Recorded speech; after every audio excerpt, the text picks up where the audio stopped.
கிறிஸ்துவுக்குள் அன்பானவர்களே, இயேசுவின் நாமத்தினாலே உங்களை வாழ்த்துகிறேன்.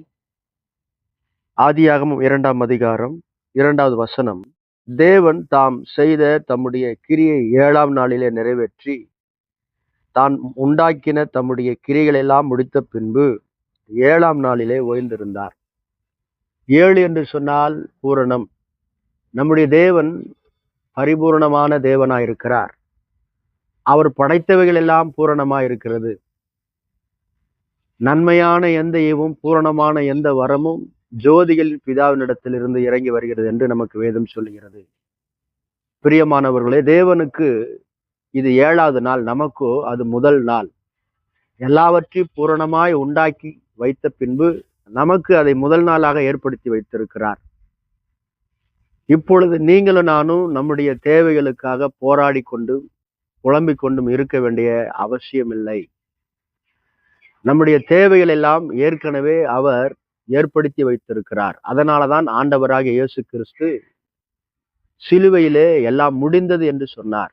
நம்மால் செய்ய முடியாததை எல்லாம் அவர் செய்து முடித்து விட்டார். ஒவ்வொரு நாளும் தேவனை நோக்கி ஸ்தோத்திரம் பண்ணுங்கள், அவரை நோக்கி விண்ணப்பம் பண்ணுங்கள். ஒவ்வொரு நாளும் அதிகாலையிலே கர்த்தரை எழும்பி துதியுங்கள், விசுவாசத்தோடு நன்றி சொல்லுங்கள். நீர் எனக்கு கொடுத்தபடினால் ஸ்தோத்திரம் என்று சொல்லுங்கள். நிச்சயமாய் கர்த்தர் உங்கள் வாழ்க்கையில் அற்புதம் செய்வார்.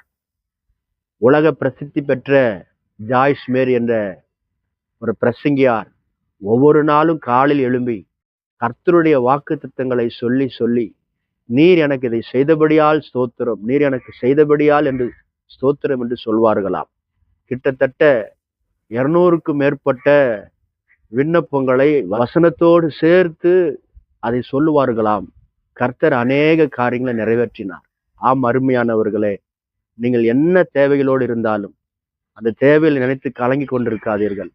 கர்த்தரிடத்திலே விசுவாசத்தோடு நீர் இது செய்துவிட்டபடியால் ஸ்தோத்திரம் என்று சொல்லுங்கள்.